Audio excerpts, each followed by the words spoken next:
O Senhor esteja convosco. Proclamação do Evangelho de Jesus Cristo, segundo Lucas.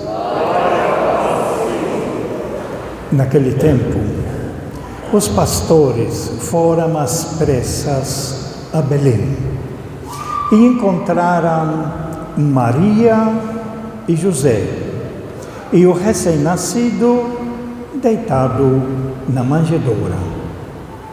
Tendo-o visto, contaram o que lhes fora dito sobre o menino. E todos os que ouviram os pastores ficaram maravilhados com aquilo que contavam. Quanto a Maria, guardava todos estes fatos e meditava sobre eles em seu coração. Os pastores voltaram, glorificando e louvando a Deus por tudo que tinham visto e ouvido, conforme lhes tinha sido dito. Quando se completaram os 8 dias para a circuncisão do menino, deram-lhe o nome de Jesus, como fora chamado pelo anjo antes de ser concebido. Palavra da salvação.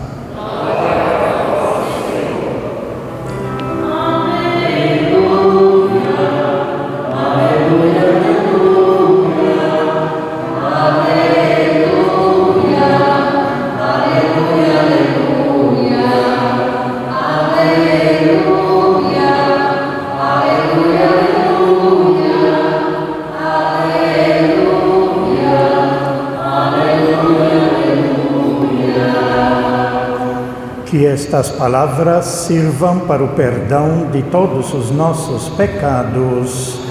Amém. Podemos ficar sentados. Como nós já falamos, nós estamos celebrando a festa do dia 1º de janeiro, que a Igreja coloca a festa de Santa Mãe de Deus, Maria. E entramos com a imagem de Maria com o menino Jesus. Essa nossa fé em Maria, Mãe de Deus, ela vem exatamente de um texto que nós lemos recentemente na visita que Maria, ao ficar sabendo que vai ficar grávida pelo anjo, ela pegou o caminho e foi visitar a sua prima Isabel, que segundo o anjo disse, já estava grávida há 6 meses, apesar de ser velha e estéril. E nessa visita, na recepção que Isabel vai fazer para Maria, a própria Isabel, ela estranha e ela disse: como é que a mãe do meu Senhor, a mãe do meu Senhor, venha me visitar? É um texto que está no Evangelho de Lucas, na recepção que Isabel faz para Maria. A partir dessa frase escrita aqui no Evangelho de Lucas, as primeiras comunidades, eles foram pensando e aprofundando, lógico, após a morte e a ressurreição de Jesus, após a morte da própria Maria, eles foram relembrando todos esses fatos e foram chegando sempre à conclusão que se o menino que nasceu de Maria, por obra do Espírito Santo, ele é Deus, Deus que se encarna no seio de Maria. Se Ele é Deus, então a mãe é a mãe de Deus. Não de Deus Criador. Por isso que a igreja faz aquela separação: Deus Pai, Deus Filho e Deus Espírito Santo. As três pessoas formam um único Deus. Maria é a mãe do Filho, que é Deus.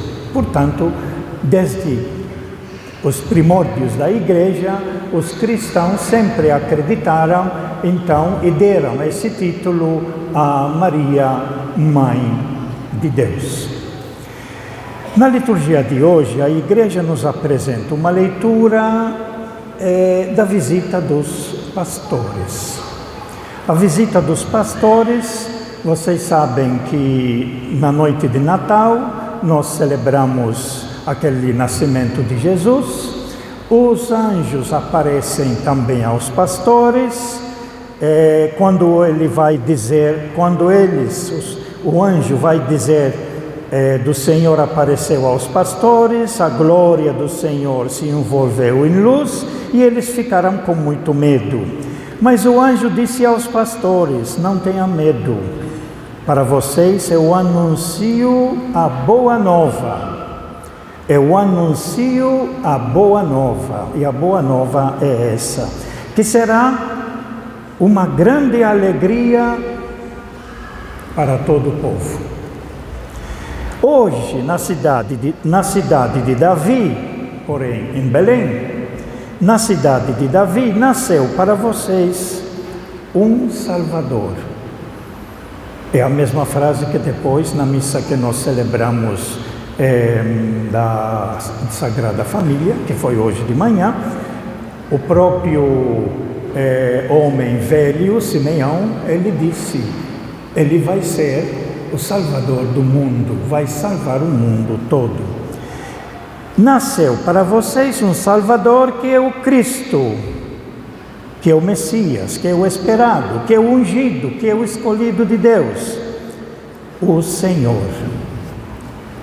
Isto lhes servirá de sinal: vocês encontrarão um recém-nascido envolto em faixas e deitado na manjedoura. Essa é a mensagem que eles deram, o anjo deu para os pastores. De repente juntou-se ao anjo uma grande multidão do exército celeste, cantavam louvores a Deus, dizendo: glória a Deus no mais alto dos céus e paz na terra aos homens por Ele amados. Aqui terminou a leitura na noite de Natal. Aí tem o versículo 15, que ficou pulado, que antecede a nossa leitura, que eu vou ler, porque assim a gente compreende melhor. Quando os anjos se afastaram, voltando para o céu, os pastores combinaram entre si: vamos até Belém, vamos ver esse acontecimento que o Senhor Deus nos deu a conhecer. A decisão deles, portanto, de ir visitar em Belém esse menino, esses pastores que costumavam ocupar as terras para dar pasto para as suas ovelhas, e que, portanto, eram considerados gente que não presta, que não serve. Não serviam esses pastores nem para dar testemunho nos tribunais. Eram gente de terceira, quarta, quinta categoria, mas a eles que o anjo aparece, a eles que receberam esta mensagem, que nasceu para todos o Salvador. E aí a nossa leitura de hoje: foram então depressa e encontraram Maria, José e o recém-nascido deitado na manjedoura. Esse é o sinal. O sinal que ele tinha dito antes, o sinal que eles vão encontrar um recém-nascido envolto em faixas, deitado numa manjedoura. E eles foram lá visitar em Belém e encontraram um recém-nascido envolto em faixas, deitado numa manjedoura. Aquilo que o anjo tinha falado para eles, agora eles verificaram, isso é verdade. Uma criança nova, deitada numa manjedoura, numa gruta, porque não tinha lugar para eles, na hospedaria, deitado nessa manjedoura que eles encontraram lá na periferia de Belém, mostra a situação, na realidade, de pobreza, de miséria que nasceu. Nasceu o rei dos reis, nasceu o Salvador, gente, humano. Assim como nasce tanta gente nas ruas, às vezes as pessoas, a mãe está grávida, percebe que chega um momento, não consegue nem chegar no hospital, já dá a luz no carro. Assim acontece com muita gente. Assim nasceu Jesus, simples, pobre. É fruto da natureza. A natureza gera os filhos desse jeito. Onde estiver, chegou a hora, recebe, nasce. E coloca ele em faixas quando tiver frio, e nesse tempo, naquela época, é tempo de frio, então envolto em faixas. Continuando aqui, então foram depressa e encontraram Maria, José e o recém-nascido deitado na manjedoura. Tendo-o visto, contaram o que o anjo lhes anunciara sobre o menino. Que ele vai ser o Salvador do mundo, que ele vai abrir uma perspectiva nova para todos, que ele vai nos ensinar o jeito de viver e conviver uns com os outros, para vivermos naquela palavra, glória a Deus nas alturas e paz. É o desejo grande de Deus para todos que vivemos na terra, vivermos em paz uns com os outros. Marcos mais tarde vai dar essa definição, viver o reino de Deus, viver em paz uns com os outros. Então eles contaram o que o anjo lhes anunciara sobre o menino. E todos os que ouvíamos, pastores, ficaram maravilhados com aquilo que eles contavam. É lógico, como que vai esperar de uma criança que nasce como qualquer outra criança numa gruta, como nasciam as crianças dos pastores e das pastoras? Como que você vai esperar que esse vai ser o tal de Salvador, que vai redimir o mundo, que vai nos trazer o projeto do Pai? Essa é a grande maravilha. E aqui uma frase de suma importância: Maria, porém, conservava todos esses fatos e meditava sobre eles em seu coração. Essa frase aqui é um grande tesouro. É um grande tesouro diante de fatos que acontecem, diante daquilo que ela escutou dos pastores que tinham recebido a mensagem, na realidade que combina com aquilo que o anjo tinha falado para ela ao anunciá-la que ia ser a mãe do meu Senhor, a mãe de Deus. Combina exatamente o que os anjos disseram com aquilo que ela recebeu como mensagem. E ela vai guardando essas coisas no seu coração e vai meditando, e vai lembrando, e vai procurar entender, e vai tentar entender textos do Antigo Testamento, dos profetas, o que tinha se falado, e vai fazendo uma reflexão profunda, tudo no seu coração. 2 vezes aparecia essa frase no Evangelho de Lucas: ela guardava e meditava tudo em seu coração.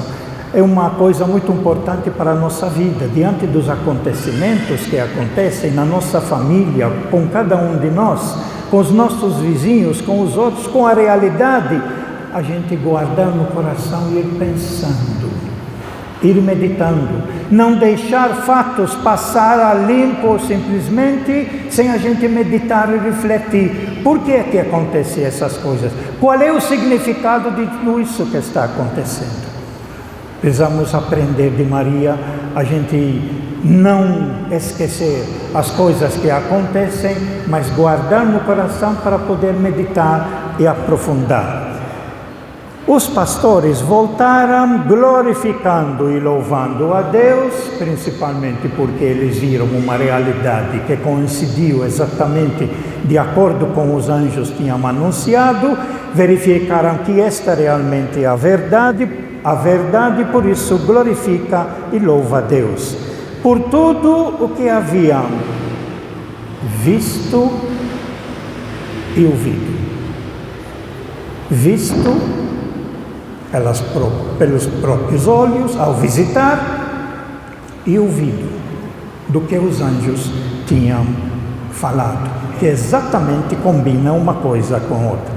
Então, tinham visto e ouvido conforme o anjo lhes tinha anunciado. Portanto, nós estamos diante de um reconhecimento de uma realidade onde Deus, nosso Deus, vem nos visitar, vem morar no meio de nós, vem ser um entre nós. Isso é fundamental para a gente poder entender todo o resto do que a palavra de Deus nos fala. Um fato fundante de muita importância é realmente reconhecer que esse Jesus é um ser humano, é gente como a gente, como vai dizer então a nossa leitura de hoje de São Paulo aos Gálatas.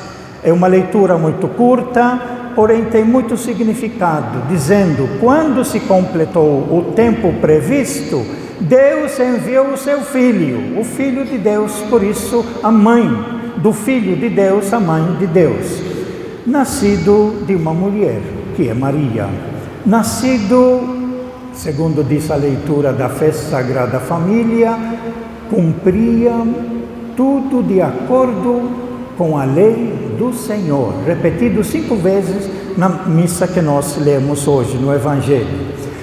Então veio nascido de uma mulher, sujeito à lei, a fim de resgatar os que eram sujeitos à lei, de salvá-los, em outras palavras, e para que todos recebêssemos a filiação adotiva, para que todos nós, a partir do nascimento de Jesus, o Filho de Deus, nós nos tornamos como Ele, filhos adotivos de Deus. Ele nos fez sermos irmãos, filhos de Deus. Essa é a grande revelação de Jesus Cristo. Nós somos todos filhos de Deus, fomos todos criados por Ele. Não como acreditavam no Antigo Testamento, que o povo de Deus era só o povo de Israel. Jesus, ao nascer humano, ele vai declarar que todo ser humano no mundo todo é filho de Deus. Essa é o que está dizendo São Paulo. E Paulo continua aqui: e porque sois filhos, Deus enviou aos nossos corações o Espírito do seu Filho, o Espírito Santo, o Espírito de Jesus. Por isso que quando nós recebemos no batismo o Espírito Santo, precisamos conhecer quem é. O Espírito é o Espírito de Jesus. E se nós queremos conhecer quem é esse Espírito, como é que se vive de acordo com o Espírito de Deus, basta olhar para esse menino quando crescer, e quando começou a ensinar, e quando começou a curar, o que ele fez, o que ele ensinou, todo o seu projeto.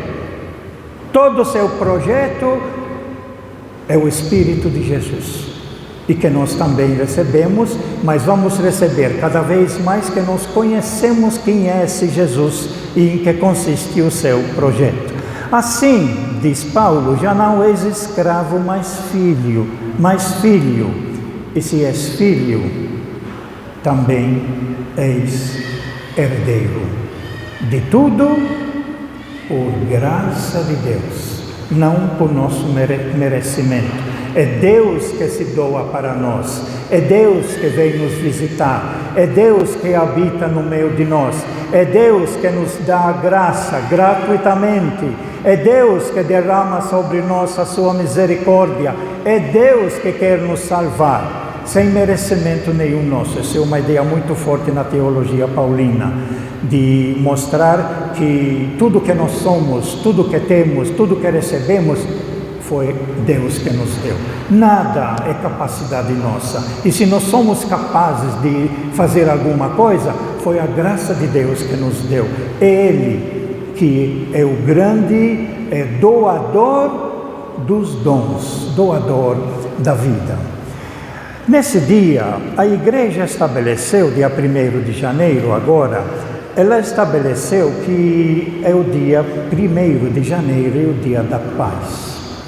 E nós temos a primeira leitura que fala sobre esse assunto, que vou ler, que tem alguns assuntos importantes. Diz assim: o Senhor falou a Moisés dizendo, fala a Arão. Arão era aquele que fazia a função sacerdotal, religiosa.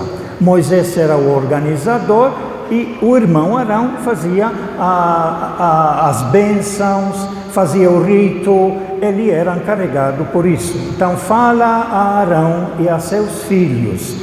Os filhos de Arão vão ser mais tarde os levitas, vão ser mais tarde os sacerdotes, que vão trabalhar no culto e no templo. Ao abençoar os filhos de Israel,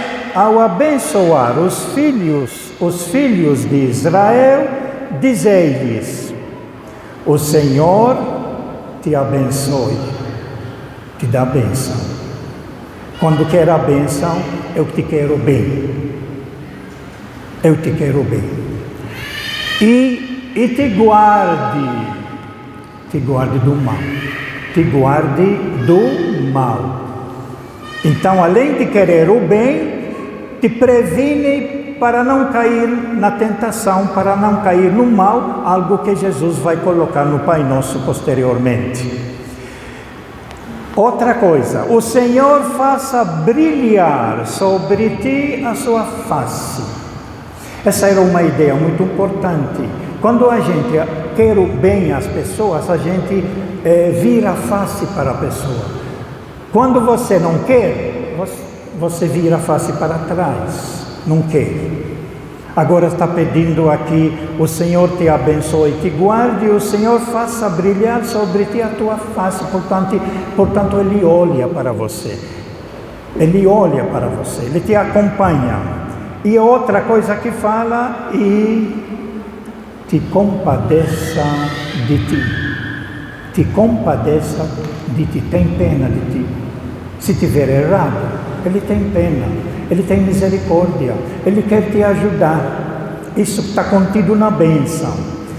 E ainda mais: o Senhor volte para ti o teu rosto, repete 2 vezes, volta para ti o teu rosto e te dê a paz. E te dê a paz. A paz é o tesouro maior. É o tesouro maior que Jesus Cristo nos trouxe. Por isso que o reino de Deus é definido por Marcos: vivermos em paz uns com os outros. Porém, a paz, ela não cai do céu gratuitamente. Mateus, no seu evangelho, nas bem-aventuranças, ele vai dizer exatamente isso. Numa das bem-aventuranças: felizes os que promovem a paz. Tem muita gente que fica só pedindo a paz e fica de braços cruzados, não mexe uma palha, não faz nada, não incentiva nada, simplesmente quer que venha a paz. Nunca vai vir. Jesus nos mostrou como podemos promover a paz. Jesus nos mostrou pelo seu ensinamento, pelo seu exemplo, como podemos viver essa paz. Ele que é o segredo. Isso foi lido na leitura de hoje de manhã, na boca de Simeão. Ele que nos ensina, Ele que nos mostra como podemos promover a paz. Porém, a paz depende de nós. Deus quer e quer nos dar. Porém, Ele quer a nossa parte para a gente se organizar de uma maneira para que possamos, na vida, organizá-la de uma maneira que possamos viver realmente em paz. Você vê, de quem dependem as guerras que nós estamos presenciando esse momento lá na Ucrânia e lá em Gaza? De quem depende? Deus quer a paz, mas os homens não querem a paz. Os homens querem brigar, os homens querem expulsar os outros, os homens querem se apoderar daquilo que acham que é deles, até em nome de Deus. Deus sempre quer a paz, mas a paz depende de nós. E é por isso que nós precisamos ter essa grande responsabilidade da bem-aventurança. Felizes aqueles que promovem a paz. A paz não cai do céu. A paz precisa ser trabalhada. Se você tem 2 filhos que estão brigando, você não adianta entrar no quarto, ficar o dia inteiro rezando um terço atrás do outro, pedindo a Deus para que os filhos se reconciliem. Não. Você precisa tomar providência, você precisa conversar com um, conversar com o outro, ver quem é que está cometendo injustiça. Você tem que ser ativo e ativa. Você tem que promover a paz. Se um está abusando do outro, explorando o outro, você tem que mostrar, você tem que entrar, arregaçar as mangas e dizer, você não está certo nisso. Tem que mostrar à pessoa que ela está abusando da autoridade dela. Promover a paz. E por isso que a igreja criou, no dia 1º de janeiro, esse projeto, Dia Mundial da Paz, onde o Papa, inclusive, não dá para ler, não dá para explicar isso, mas dá para anunciar, para vocês procurar durante a semana, ler. É um pouco difícil, porque até o assunto que o Papa escolheu esse ano para o Dia Mundial da Paz, dia 1º de janeiro, é esse: inteligência artificial e a paz. Inteligência artificial é a paz. É um assunto que está em voga. Nós, o povo mais pobre, não entendemos isso, não estamos por dentro, não temos muito estudo, mas nós percebemos que nós estamos sendo controlados e podemos vir a ser controlados por essa inteligência artificial, onde nós nos tornamos simplesmente objetos e somos manipulados. E o Papa, ele coloca aqui a sua mensagem. Eu recomendo vocês depois procurar pela internet essa mensagem do Papa. Você encontra ela em todo lugar para o dia 1º de janeiro. Portanto, nós precisamos muito no mundo que estamos vivendo, rezar e pedir a Deus pela paz. A última coisa que eu quero dizer, encerrando com ela, uma reflexão que eu li esses dias, é sobre o que significa a palavra original, que nós chamamos muitas vezes de Shalom. Já ouviram falar da palavra Shalom? Shalom é a palavra hebraica. O que significa Shalom para o povo de Israel, que está lá no Antigo Testamento? Ela foi traduzida pela paz, mas paz é limitada. A palavra Shalom é muito mais profunda do que apenas desejar a paz. Que você vive tranquilo, que você consegue o que você deseja, que você atinge a sua paz, fica satisfeito. É a maneira como a sociedade nossa, ela define a paz. Estar contente, se realizar nos seus projetos, mas a palavra Shalom, ela é muito mais profunda do que isso.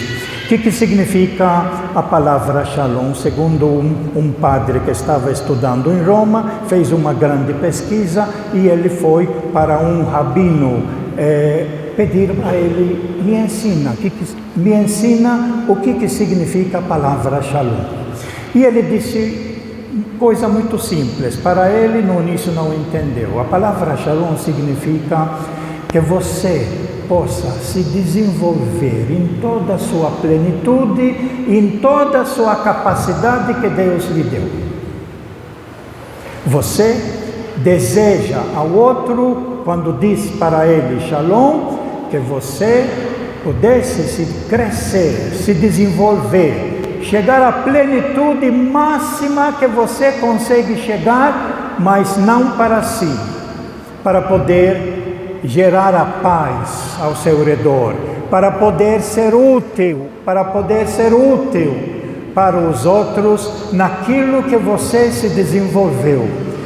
É um desenvolvimento completo do ser humano a serviço do bem e a serviço da humanidade. Isso que significa quando deseja essa palavra Shalom em hebraico, que foi traduzida pela palavra paz. Portanto, quando nós, essa noite, na passagem de ano, com o pessoal que nós vamos encontrar, desejamos a paz, a gente precisa entender isso. Que você pudesse crescer, que você pudesse desenvolver, que eu estou aqui para ajudar você a ser mais não para oprimir os outros, ser mais para servir melhor os outros.